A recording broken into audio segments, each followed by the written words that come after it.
Good morning students, मैं यश Husaini BSc final year की physics class में आपका स्वागत करता हूं। आज की क्लास में हम वही टॉपिक डिस्कस करने जा रहे हैं जो प्रीवियस क्लास में डिस्कस कर रहे थे। आज लास्ट पार्ट है क्या, ठोसों की विशिष्ट ऊष्मा का Debye model of specific heat of solid. ठीक है, तो इस डिबाई मॉडल के 4 पार्ट हम पढ़ चुके हैं। आज लास्ट कौन सा है हमारे पास, 5th पार्ट है। ठीक है, और इसमें हम डिबाई मॉडल के अकॉर्डिंग क्या फाइंड आउट करने वाले हैं, न्यून ताप पर कुल ऊर्जा यानी total energy at very low temperature. ठीक है, न्यून ताप पर हम क्या निकालने वाले हैं, कुल ऊर्जा निकालने वाले हैं, कुल एनर्जी निकालने वाले हैं। तो देखो इसको हम कैसे निकालते हैं। ठोस की जो कुल ऊर्जा होती है उसका एक फॉर्मूला लिखा था हमने प्रीवियस वीडियो में, आप देखना। ठोस की कुल ऊर्जा यानी कि टोटल एनर्जी, ठीक है, क्या U is equal to integration 0 से ओमेगा डी और E bar Z omega D omega. ये जो फॉर्मूला है ये हम प्रीवियस वीडियो में डिस्कस कर चुके हैं, है ना। जब हमने कौन सा फॉर्मूला निकाला था, डी बाई फॉर्मूला, तो आप वहाँ देखना। आज हम टोटल एनर्जी यू जो होती है ना, वो टोटल एनर्जी होती है, इसी से हमने स्पेसिफिक हीट का फॉर्मूला बनाया था। ठीक है, विशिष्ट ऊष्मा का फॉर्मूला बनाया था। अब इसमें हम वैल्यू रखते हैं। देखो अब U की वैल्यू कैलकुलेट करनी है ना, 0 से ओमेगा डी, और जो E बार है वो क्या होगा, H कट ओमेगा। E बार की वैल्यू लिख रहा हूँ मैं, औसत की वैल्यू लिख रहा हूँ, कितनी होती है, H कट ओमेगा 1/2 और E की power H cut omega upon KBT -1, यही था। और ये तो किसकी वैल्यू है, E बार की, औसत की। फिर हम लिखते हैं किसकी, Z ओमेगा डी ओमेगा की वैल्यू, और इसकी वैल्यू थी 9n omega square, 9n omega square upon omega D की पावर 3 डी ओमेगा। तो ये किसकी वैल्यू लिख दी हमने, Z ओमेगा डी ओमेगा की value 9n omega square upon omega D की पावर 3 डी ओमेगा। ठीक है, अब देखो इसको हम कैसे सोल्व करते हैं। इसके लिए कंडीशन मानते हैं, ये और ये दिख रहा है आपको, 1/e की power h cut omega upon KBT -1 जो है, यदि ये ग्रेटर देन हो किससे, हाफ से। अगर ये कंडीशन लगा रहे हैं तो U जो होगा ना, वो हम बोलते हैं लगभग इक्वल होगा 0 से omega d, H cut omega आ रहा है, बिल्कुल आ रहा है, H कट ओमेगा आ रहा है, और 1/2 को हम हटा देते हैं तो क्या बनेगा, E की power H cut omega upon KBT -1 बन जाएगा। और मल्टीप्लाई में क्या है हमारे पास, वो लिख देते हैं हम, क्या है, 9n omega square upon omega D की पावर 3 डी ओमेगा। ठीक है, अब जो कांस्टेंट है उसको हम कहाँ ले लेते हैं, इंटीग्रेशन से बाहर ले लेते हैं। 9n कांस्टेंट है, नियत है, इसे हमने बाहर ले लिया। और ओमेगा डी क्यूब कांस्टेंट है, इसे भी हमने क्या ले लिया, इंटीग्रेशन से बाहर ले लिया। एक और है H कट भी कांस्टेंट है, तो H कट ले लिया। फिर इंटीग्रेशन 0 से ओमेगा डी बन रहा है, बिल्कुल बन रहा है। देखो 9n H कट आ गया ना। अब क्या बन रहा है, देखो omega square and omega cube हो जाएगा। और नीचे ये पद आ ही रहा है, क्या, ये टर्म आ रही है, E की power H cut omega upon KBT -1 और omega power 3 into D omega. ठीक है, तो ये हमारे पास क्या बन जाती है, टोटल एनर्जी। अब देखो इस पद को हमें क्या करना है, सोल्व करना है। इस टर्म को हमें, किस क्वेश्चन को हमें क्या करना है, सोल्व करना है। तो इसके लिए वही एजम्पशन मानते हैं जैसे पहले माने थे, क्या कि ये जो h cut omega upon K B T है, h cut omega upon K B T, इसको हम किसके इक्वल मान लेते हैं, x के।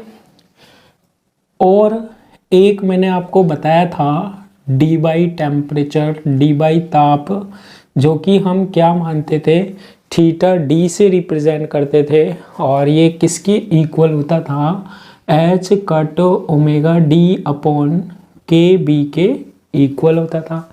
थीटा d क्या कहलाता था हमारे पास, d by temperature, d by ताप कहलाता था, और जिसकी value h cut omega d upon K B था। अब ये 0 से ओमेगा d लिमिट है, इसको चेंज करते हैं। कंडीशन में रख रहा हूँ, यदि ओमेगा की वैल्यू 0 हो, इस इक्वेशन को, इस समीकरण को हम x में कन्वर्ट करते हैं ना। अगर ओमेगा की वैल्यू 0 है, ओमेगा इज इक्वल टू 0, इसमें 0 रख दो, तो x की वैल्यू आपके पास क्या मिलने वाली है, 0 मिलने वाली है। और यदि आप ओमेगा की वैल्यू, अपर लिमिट क्या, ओमेगा डी रखते हो, तो x की वैल्यू क्या आएगी, तो यहाँ से देखो x की वैल्यू क्या आएगी, h कट ओमेगा डी रखेंगे, और नीचे क्या आएगा, के बी टी आएगा। ठीक है, अब ये फॉर्मूला है हमारे पास क्या, theta D is equal to, ये डी बाई टेम्परेचर होता है, इससे मैं h cut upon K B की वैल्यू निकालूं, तो h cut upon K B क्या बनेगा यहाँ से, theta D upon omega D. ठीक है, इसको इन्वर्स करो, अपोजिट करो, K B upon H cut omega D upon क्या बनेगा, थीटा डी कर दिया, उल्टा कर दिया, तो क्या बनेगा, x इज इक्वल टू, यानी कि ये जो ओमेगा डी, ये जो हमारे पास ओमेगा डी है ना, और ये के बी है, और h, चलो इसको ऐसे लिख सकता हूँ मैं, देखो थीटा डी की वैल्यू वो निकाल लेता हूँ मैं, इससे क्या बनेगा, omega D K B upon omega D, theta D की वैल्यू क्या मिलेगी, यहाँ से लिख लेते हैं हम, theta D is equal to omega D H cut upon, और किससे डिवाइड होगा, के बी से, तो omega D H bar upon K B को हम क्या लिख सकते हैं, इसको थीटा डी लिख सकते हैं अपॉन टी। तो जब omega is equal to omega D होगा ना, तो एक्स की वैल्यू क्या होगी, थीटा डी अपॉन टी होगी। तो चेंज करते हैं, देखो इक्वेशन को, u इज इक्वल टू हमारे पास क्या होगा, 9n और h कट अपॉन, यहाँ आ रहा है ओमेगा डी की पावर 3। अब लिमिट चेंज हो जाएगी, अब x में बदल रहे हैं इसलिए 0 से क्या, theta D upon T, omega 0 और ओमेगा डी थी ना लिमिट, अब 0 से क्या हो जाएगी, theta D upon T according to mathematics, और ये बनेगा हमारे पास 1 अपॉन ई की पावर x माइनस 1, ई की पावर x माइनस 1। अब ये ओमेगा की पावर कितनी है, 3 है, यहाँ से ओमेगा की वैल्यू निकालो, ओमेगा की वैल्यू क्या आएगी, देखो मैं यहाँ लिख देता हूँ, K B into T into X upon H cut, इसकी पावर कितनी आएगी, 3 आएगी, ओमेगा की वैल्यू कितनी आएगी, K B T into X upon H cut की पावर कितनी, 3 आ जाएगी। और इसके बाद इंटू, यहाँ हमें किसकी वैल्यू और चाहिए, देखो डी ओमेगा है, इसको भी एक्स में चेंज करो, तो इसका हम क्या करते हैं, इसका आप क्या कर लो, अवकलन कर लो, करो क्या आएगा, चलो यहाँ पे क्यों करें, हम कहीं भी कर देते हैं यार। देखो एच कट तो आ ही रहा है, के बी टी भी आ रहा है, डी ओमेगा हो गया बराबर डी एक्स, तो डी ओमेगा का डी ओमेगा और एक्स का डी एक्स हो जाएगा। एक्स के रिस्पेक्ट में करोगे तो ये बनेगा H cut K B T D omega upon D X, और एक्स का 1, तो डी एक्स यहाँ से मल्टीप्लाई हो जाएगा, तो यहाँ डी ओमेगा कर दो, यहाँ डी एक्स एक ही बात होता है, जैसे आप करना चाहो ना। तो डी ओमेगा की वैल्यू जो बनेगी यहाँ से वो के बी टी ऊपर जाएगा और एच कट कहाँ आएगा हमारे पास, नीचे आएगा, है ना। तो ये भी हम क्या कर सकते हैं, लिख सकते हैं, देखो के बी टी अपॉन क्या, एच कट और के बी टी और डी एक्स। तो ये जो पूरी इक्वेशन है ना हमारे पास, वो किस में चेंज हो चुकी है, एक्स में चेंज हो चुकी है, ठीक है। किस में कन्वर्ट हो गई है, एक्स में कन्वर्ट हो गई। अब देखो आगे, एक्स में हो गई तो बहुत अच्छी बात है। अब जब हम इतना कर लेते हैं तो इसको अब देखो कैसे लिख सकते हैं, u लगभग इक्वल, लगभग क्यों, क्योंकि हमने कंडीशन मानी थी, हाफ को नेगलेक्ट माना था ना। 9 आ रहा है, n आ रहा है, h कट आ रहा है अपॉन ओमेगा d की पावर 3 आ रही है। अब इसके बाद जो जो कांस्टेंट है वो बाहर ले लेते हैं, इंटीग्रेशन x के रिस्पेक्ट में, बाकी बाहर ले लो, K B T upon H cut की पावर 3 आ रही है। तो यहाँ ले लेते हैं K B T upon H cut की power 3, K B T upon H cut की पावर 3, और ये क्या है, K B T upon H cut होता है।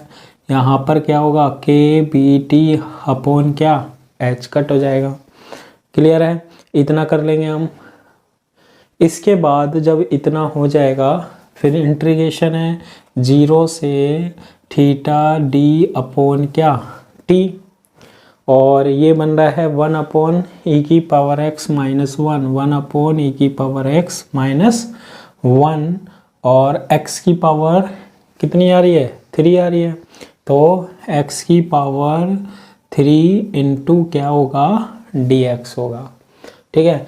h कट से हमारे पास h कट क्या हो रहा है, कैंसिल हो रहा है, h कट से h कट क्या हो रहा है, कैंसिल हो रहा है। तो u जो है वो हम लिख सकते हैं इक्वल किसके, 9 लिख लेता हूँ मैं, n लिख लेता हूँ, ये के बी टी जो बाहर है इस के बी टी को लिख लेता हूँ।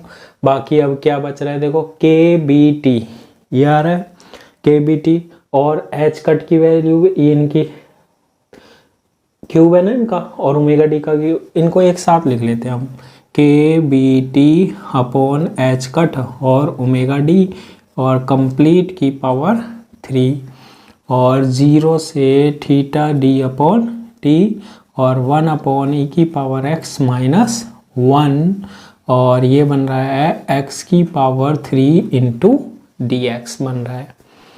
कर लेंगे कन्वर्ट, बिल्कुल कर लेंगे।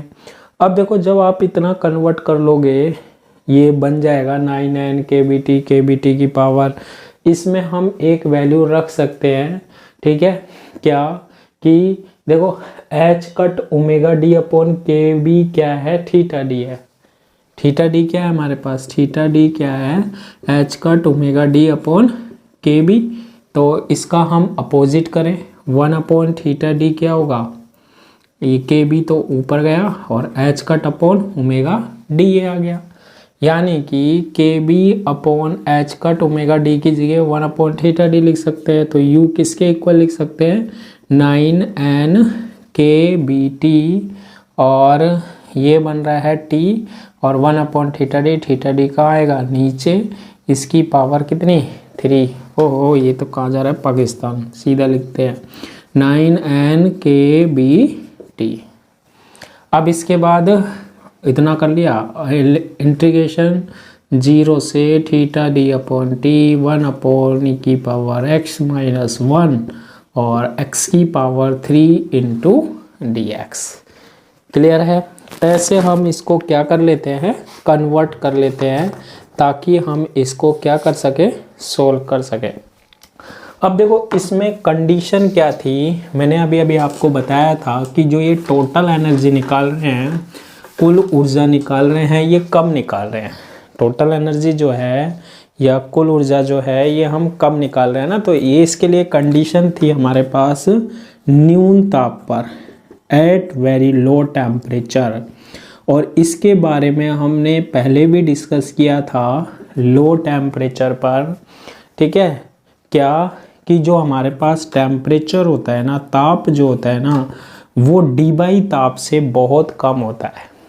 किस तरह से, डी बाई ताप से बहुत, यानी थीटा डी की वैल्यू बहुत ज़्यादा होती है। थीटा डी क्या है हमारे पास, डी बाई टेम्परेचर है, डी बाई ताप है, इसकी वैल्यू बहुत ज़्यादा होती है ताप से। तो इस कंडीशन में अगर थीटा डी की वैल्यू ज़्यादा है तो 1/t, टी की वैल्यू बहुत कम है, इसकी लिमिट जो है ना वो कहाँ तक जा सकती है, इन्फिनिटी तक जा सकती है।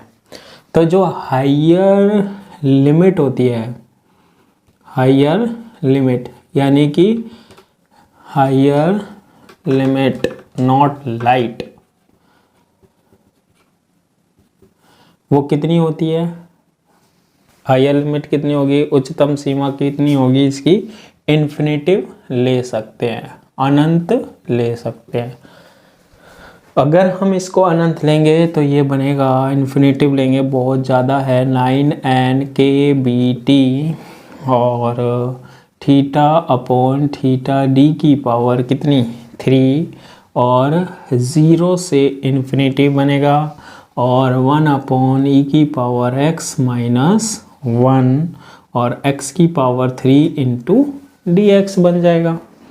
ठीक है, तो अब ये जो इंटीग्रेशन है इसको हम क्या कर सकते हैं, सोल्व कर सकते हैं। और जब इस इंटीग्रेशन को सोल्व करते हैं ना तो हमारे पास कांस्टेंट मिलता है, नियत मिलता है। ठीक है, क्या मिलती है, कांस्टेंट मिलती है। तो इसको हमें सोल्व करने की ज़रूरत नहीं है।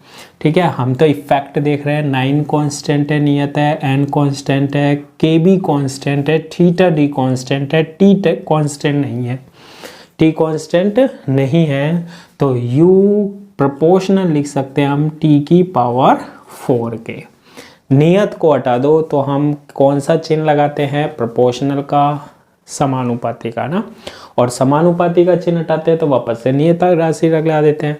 तो उसकी तो यहाँ पर हमें ज़रूरत नहीं पड़ रही है ना। तो ये जो नियम होता है, याद करो कहाँ पे बताया था, यह है जो नियम है। ठीक है, कृष्णिका उत्सर्जन, वीडियो पड़ी है इसकी, देखना आप, कृष्णिका उत्सर्जन वाले, कृष्णिका के ऊपर ब्लैक बॉडी रेडिएशन के ऊपर कृष्णिका उत्सर्जन के स्टीफन नियम, ये कौन सा नियम होता है, ऊर्जा प्रोपोर्शनल होती है ताप T के चतुर्थ घात के, है ना। तो ये कौन सा नियम होता है, स्टीफन नियम होता है। स्टीफन नियम से सहमत है, यह स्टीफन नियम से सहमत है, यही लिखेंगे यार। ठीक है, यानी कि जो नियम आ रहा है वो किसके जैसा है, स्टीफन नियम के जैसा बन रहा है ये हमारे पास। तो कहने का मतलब है एट वेरी लो टेम्परेचर जो हमारे पास कुल ऊर्जा होती है, टोटल एनर्जी होती है ना, वो ताप T के चतुर्थ घात के, ठीक है, क्या होती है हमारे पास, समानुपाती होती है, प्रोपोर्शनल होती है। तो ये किसने बताया हमें, डी.वाई ने बताया। ठीक है भाई, यही याद करना था। पेपर में आपसे प्रूव भी करा सकता है, प्रूव दैट, सिद्ध कीजिए कि जो कुल ऊर्जा होती है अकॉर्डिंग टू डी.वाई, वो टेम्परेचर की जो फोर्थ पावर होती है उसके क्या होती है, प्रोपोर्शनल होती है, समानुपाती होती है। अब लास्ट में हम यहाँ पर पहले डिस्कस करते हैं डी.वाई मॉडल की कमियाँ, डी.वाई मॉडल की कमियाँ। ठीक है, कि डी.वाई मॉडल की क्या क्या कमियां हैं, ये भी पूछ लेता है एक नंबर का, shortcomings of Debye model, of Debye model, है ना। तो क्या क्या जो इसने जब अपना समझाया, ठोसों का विशिष्ट मॉडल समझाया है, जो इसने ऊष्मा का मॉडल समझाया है, तो उसमें क्या क्या कमियां रह गई, है ना, वो देखते हैं। तो देखो, सबसे पहली जो कमी है ना वो मैं बताता हूँ कि क्या कहा डी.वाई ने।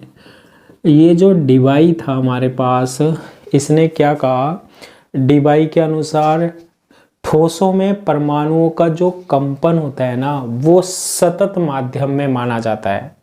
जो कंपन हो रहे हैं ना, ऐसा मानता है सतत माध्यम है और उसमें कंपन हो रहे हैं ठोसों में, है ना। ये किसने कहा, डी.वाई ने कहा। देखो क्या कहा, डीबाई ने जो ठोस होते हैं, जो सॉलिड होते हैं, उसमें परमाणुओं का कंपन, एटम के वाइब्रेशन, परमाणुओं का कंपन सतत माध्यम में माना है। ठीक है, कंटिन्यूअस मीडियम में माना है, लगातार मीडियम में माना है। लेकिन अगर हम सॉलिड की स्ट्रक्चर की बात करते हैं, संरचना की बात करते हैं ठोसों की, तो उसमें क्या होता है रियल में कि जो ठोस होते हैं ना, जो सॉलिड होते हैं ना, वो विभक्त आयनों से मिलकर बना होता है, कंटिन्यूअस नहीं। जबकि ठोस क्या विभक्त आयनों से मिलकर बना होता है, आयन भी होते हैं।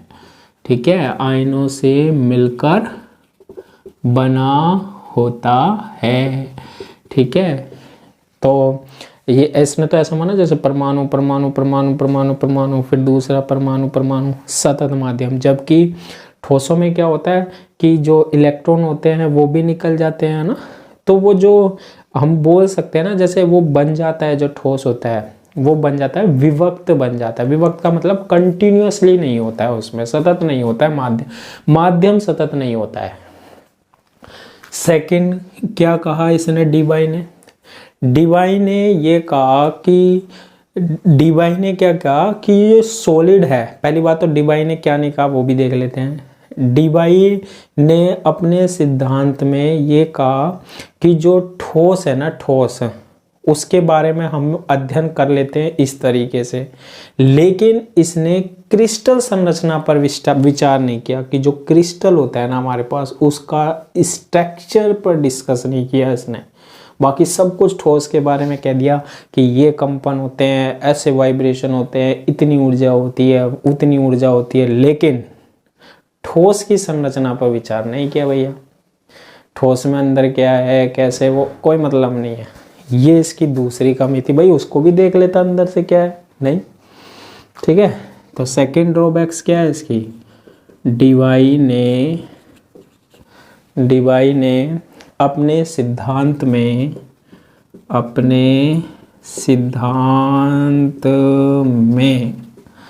ठीक है, क्या ठोस के क्रिस्टल संरचना पर विचार नहीं किया। ठोस के, सॉलिड के क्रिस्टल संरचना, क्रिस्टल स्ट्रक्चर पर विचार नहीं किया। ठीक है, ये इसकी क्या है, सेकंड शॉर्ट कमिंग्स है भाई। करना चाहिए था उसे, उस टाइम हम होते तो हम बता देते भैया कर ले यार, क्या दिक्कत आ रही है। ठीक है, तीसरी बात, इसने जो डीबाई ताप माना ना, थीटा डी, वो क्या माना, नियत माना। ठीक है, थीटा डी जो होता है ना, डीबाई टेम्परेचर, वो इसने नियत माना। जबकि अगर हम प्रैक्टिकली देखते हैं ना, तो उसकी वैल्यू नियत नहीं होनी चाहिए। ये हमने करके देखा, वो तो करके चला गया है ना, तो जो वो नहीं करके गया वो हम देख रहे हैं। क्या थर्ड शॉर्ट कमिंग्स क्या है, थर्ड कमी क्या थी कि डीबाई सिद्धांत में,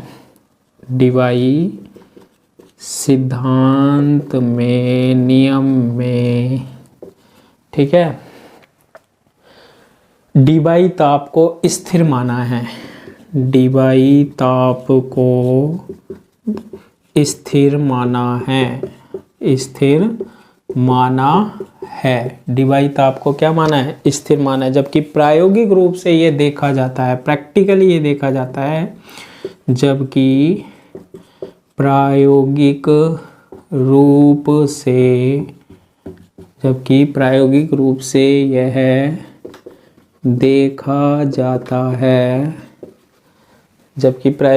से यह देखा जाता है, कि डीबाई ताप थीटा डी, की डीबाई टेम्परेचर, डीबाई ताप, जो कि क्या बोलते हैं हम, थीटा डी होता है, वो ठोस के ताप पर निर्भर करता है, डिपेंड करता है, ठोस के ताप पर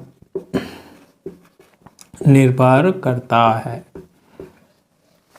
ठीक है। इसके बाद नेक्स्ट कमी देखते हैं। नेक्स्ट कमी क्या है, देखो डीबाई मॉडल की नेक्स्ट कमी क्या है कि इसमें आपको थोड़ा सा ये ध्यान रखना है कि डीबाई सिद्धांत में जो हमने विशिष्ट ऊष्मा का व्यंजक ज्ञात किया था उसमें मुक्त इलेक्ट्रॉनों का योगदान नगण्य माना था। जैसे ये ठोस होते हैं ना, ठोस, ये क्या थे हमारे पास, ठोस होता है जो हमारे पास, ठीक है। अब इसमें क्या कहा था उसने कि ये परमाणु माना था, और ये क्या करते हैं हमारे पास, कंपन करते हैं, वाइब्रेशन करते हैं। और ये कैसे होते हैं, इसकी गति का इस पर प्रभाव पड़ रहा है, इसका युग्मित दोलन होते हैं, ये कपल्ड ऑसिलेशन होते हैं इनमें, ठीक है। एक दूसरे पर इफेक्ट पड़ रहा था ना इनके वाइब्रेशन पर, यानी कि इसमें स्वतंत्र का अस्तित्व इसने नहीं माना था। लेकिन यदि हम 1 केल्विन ताप की बात करते हैं, है ना, 1 केल्विन ताप की बात करते हैं, ठोसों को कितना टेम्परेचर दिया जाए, 1 केल्विन दिया जाए, तो उस पर स्वतंत्र दोलक का इफेक्ट ज़्यादा मिलता है, जो इसने माना उसके अपोजिट में। चलो लिखते जब क्लियर होता है। देखो क्या कहा डीबाई ने और क्या गलत रह गया, देखना कि जो हमारे पास डीबाई था, ठीक है, कौन था, डीबाई सिद्धांत में विशिष्ट ऊष्मा का व्यंजक, यानी कि जो हमारे पास हीट कैपेसिटी का फॉर्मूला आया था वो हमने ज्ञात करने में बनाया था ना हमने फॉर्मूला, ठीक है। वो जो फॉर्मूला बनाया था उसमें मुक्त इलेक्ट्रॉन का योगदान करने में, मुक्त इलेक्ट्रॉनों का योगदान, इलेक्ट्रॉनों की तो बात ही नहीं करी थी हमने, मुक्त इलेक्ट्रॉनों का योगदान, ठीक है, क्या माना था, नगण्य माना था, ठीक है। लेकिन यह देखा जाता है, लेकिन यह प्रैक्टिकली जब हम देखते हैं, किसकी स्टडी करते हैं हम, सॉलिड की, ठीक है। लेकिन यह देखा जाता है कि लगभग 1 केल्विन ताप पर, कितने टेम्परेचर पर, 1 केल्विन टेम्परेचर पर जालक में स्थित परमाणु, जालक क्या है, जो ठोस है, ठोस किससे मिलकर बना होता है, परमाणु से, ठीक है। जालक में स्थित परमाणुओं के युग्मित कंपनों, जैसे ये एक परमाणु, ये परमाणु, ये दोनों जुड़े हुए हैं, ये दोनों, तो जैसे ये कंपन करते हैं ना, तो इसका इफेक्ट इस पर, इसका इफेक्ट इस पर, उसे बोलते हैं युग्मित कंपन। एक दूसरे की कंपनों पर क्या डालते हैं, ये इफेक्ट डालते हैं ना। युग्मित कंपनों का विशिष्ट ऊष्मा में योगदान कम रहता है, ठीक है। विशिष्ट ऊष्मा में योगदान क्या रहता है, कम रहता है, ठीक है। तब ध्यान रखना, तब इस कंडीशन में स्वतंत्र, जो कि क्या होते हैं, मुक्त होते हैं, ठीक है, इलेक्ट्रॉनों के गति का, जो मुक्त इलेक्ट्रॉन होते हैं उनकी गति का विशिष्ट योगदान होता है, यानी कि इनका योगदान क्या होता है, महत्वपूर्ण होता है, उसको हम इग्नोर नहीं कर सकते। तो ये कुछ ड्रॉबैक्स हैं, शॉर्टकमिंग्स है किसकी, डीबाई मॉडल की।